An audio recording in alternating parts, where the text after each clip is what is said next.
Hi everyone, today I'm going to talk to you about how to heal after a breakup. When a relationship ends, we go through grief and trauma, and our mind, body, and soul is in pain. How do we move on and deal with withdrawal that comes from a relationship ending? Because when we're in a relationship, our mind, body, and soul are involved in that relationship. So, how do we move on and come to wholeness? Some people experience excruciating withdrawal pain when a relationship ends because, as codependents, our drug of choice is the person we love. So, if you're so deeply in love with that person who is your source of validation, source of love, source of needs, they were meeting your needs, and now you're hurting. And it is human to hurt. And when things end, we have to take some steps to move on. So, my hope is that this live and this video will be like a bomb and will guide you and show you how do you pick up pieces and how do you move on after being hurt and after the relationship ends. So, the first thing to do after a relationship ends and you are in breakup withdrawals is to break out of denial. One of the hardest things when a relationship comes to an end, one of the hardest thing is to accept that relationship ended, accept that this person is not there for us anymore as a romantic partner. So we have to come out of denial, and denial is one of the things that keeps us stuck with that fantasy and hope of maybe the relationship will work out, maybe the person will come back, maybe they will see how much I love them, right? So you have to break out of denial and accept that the relationship was unhealthy or the relationship had problems. Accept that getting back together will not will not solve all the problems. So the problems that are there were there, will be there. So the fantasy of getting back together is just your inner child hurting so badly. But all the other issues that could not be resolves are still going to be there. Convincing yourself that it's going to be different this time is how we stay in denial. Not accepting that the other person walked away or the relationship is over, that's denial. Holding on to that fantasy that you created, that's denial. So to so the first step is to come to terms with the powerlessness that you have over holding on to the other person, to having them in your life. They are gone, and you do not have any power or control over that. That's the first step to healing, is to accept that this happened and then accept your feelings. The second step is to feel your feelings and accept your feelings, that this hurts so much, that my inner child is hurting, that they had a friend or a partner and that person is now gone. So the second step is to accept that. The first step is to accept that the relationship is over, and then the second step is to start to feel your feelings and feel how much it hurts. The relationship is over and it hurts so much. Soothe your inner child, soothe your inner teen, help them understand that we want what is good for us. We want we want what wants us, right? You're already feeling your feelings. Your emotions may be too much to handle. You might be panicking, you might be nervous, and now your job becomes to just sit with those feelings and let those feelings pass. Let those feelings pass. Feel the grief. Write about your anger, sadness, fear. Write about the pain that you are feeling, that, oh, I love them so much and it's no more, or whatever you are feeling. Talk about it, write about it, feel those feelings, but don't shame yourself. Don't say, oh, why am I feeling this, why am I feeling this way. You feel the way you feel, and that's okay. You sit and you accept the pain. If you are feeling depressed, shameful, guilt, inadequate, lonely, accept and acknowledge those feelings. Say, understand, and offer compassion to yourself that, oh, I'm feeling so hurt. I'm feeling so painful. I feel rejected. The feelings are neither good nor bad, they just are. And they are expected, especially after the breakup, right? Big feelings are triggered. If you have attachment trauma, that's triggered, that, oh, I didn't get love from my, or acceptance from my family of origin, and then my parents and my partner now. So all of that can come and hit us, like at one time come and hit us like a ton of bricks. But it is up to us to just sit there, accept and feel those feelings. Then also accept the powerlessness over these feelings, that my heart is broken and I will feel pain, and I hold space for that pain and I accept that pain, right? So that's the second step. You come out of denial, you say, yes, it's over. Yes, there were problems. Yes, it wasn't healthy. Yes, that person wasn't good for me. That's the first step. And then the second step is to feel your feelings.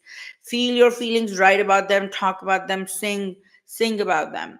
But let them pass. Let them pass and offer them a lot of compassion and love. Then stop giving up your power. That's the third step, right? Take responsibility for healing. Take responsibility for the decision that's happened.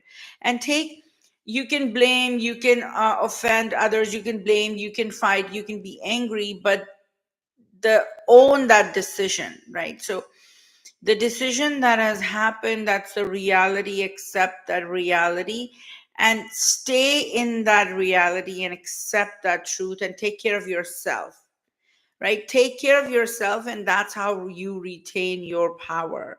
That you, yes, the relationship ended and a part of you is still in so much grief and it hurts, but you still have power, you will still keep going on.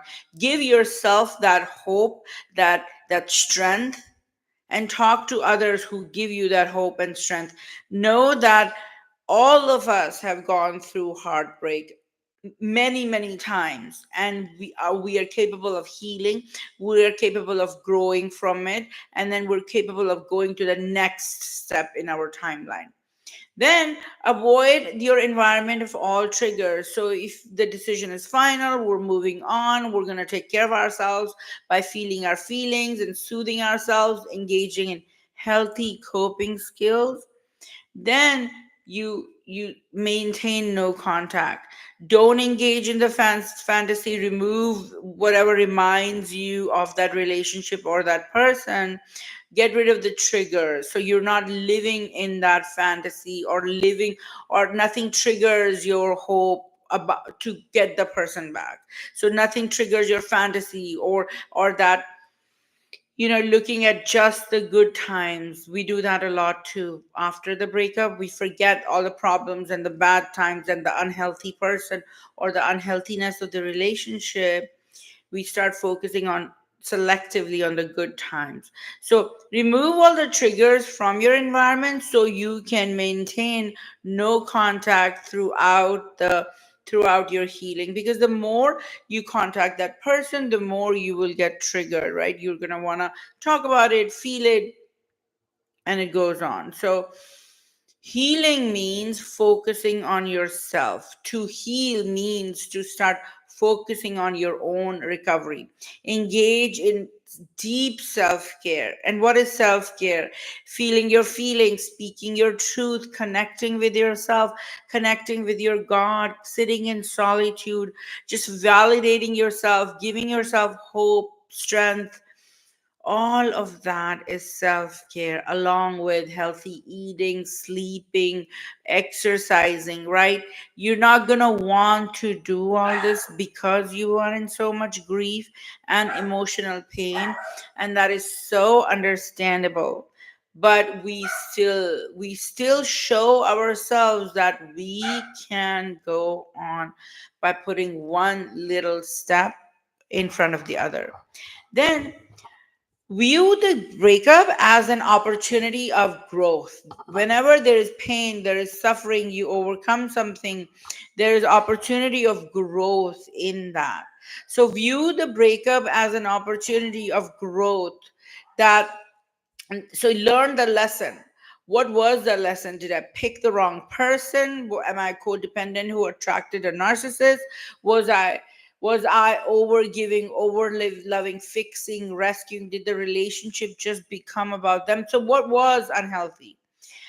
You can do this later on as well, but use this opportunity to focus on yourself, and self engage in self-care, self-love, and learn the lesson that you're meant to learn.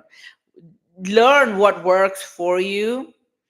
Look at the relational patterns that happened in that relationship, so you don't have to, so you don't have to repeat the same lessons. So you learn the lesson that you were meant to learn in this relationship, and then you don't have to repeat it, because you know what, lessons keep appearing unless we learn them. So learn what you need to learn from this relationship, and do your best to put one foot in front of the other. Understand what an unhealthy relationship is, because a lot of times we stay in unhealthy relationships because we've never had an example of what a healthy relationship looks like. So understand and learn, what does a healthy relationship look like, right? A healthy relationship is when partners accept each other, they value each other, they learn about each other, they are curious, open, they don't hide who they are or the reality. They don't they don't invalidate each other, they support each other, they give to the relationship. They're both aligned for the growth and maturity of the relationship. They're both open to each other. They both want each other to do good, and then they have greater good of each other in their hearts. And then if there's issues, they're able to communicate. They don't run away or shut down or get angry when things don't go as planned. So learn from this and learn what a healthy relationship is, and what can you do differently next time. These are some things you can learn right from this, because what is life is about growth and learning and healing and participating. So you will have another relationship, you will meet more people, and you just have to understand, now how do I pick healthy people? How do I invite healthy people into my life who care about me, who value me, who see me, who hear me, who support me, who validate me, right? So you want to have discernment and boundaries, and you want, but most importantly, you will learn to find your own worth. Find your own worth, find your own value, learn to look out for your own good, look out for what's good for you, and learn to trust yourself, that I trust myself to never abandon or betray myself. I trust myself to always be there for myself. So these are some things we can learn as we move on from a breakup. And then words are so powerful. So positive affirmations are so powerful as your inner child hurts, right? So when we're going through a breakup, we've lost somebody, we've lost somebody we love, we wanted them to be a big part of our lives, and they're not anymore. So it hurts, your inner child is hurting. So now it's up to you to provide them with the words and the coping and things that will heal them. So for example, what can you say to your inner child when they are hurting, as they're going through the pain of the breakup? You can say, I am lovable. I am a valuable person. I accept and love myself fully. You can say, I'm valuable. I'm amazing. I'm worthy human being.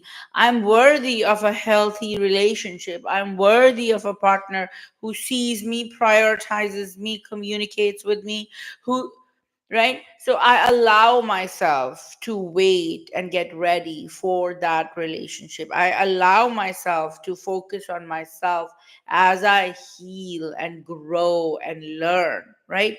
So you can say affirmation, whatever is hurting is what you need to soothe. And that's what you do when a relationship ends. When a relationship ends, you tend to the grief that has come up because of the death of that relationship, because of the that person's void. There's a void there now that the relationship and the person is gone. So rather than sitting in the fantasy of it, or rather than sitting, you sit with the grief of it, but you also learn what you need to learn from it, and you bring the focus back to yourself. What can I learn from this? What is the meaning of my life? What is my purpose?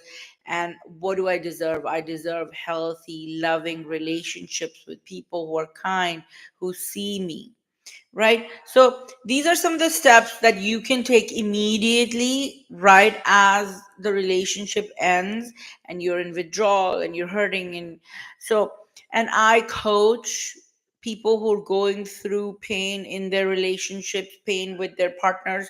So find me on www.theholisticdolly.com, or find me on Instagram, the holistic dot dolly. But my hope for you is that this video is like a soothing balm to you, and it helps you heal from the excruciating withdrawal pain of a breakup. God bless.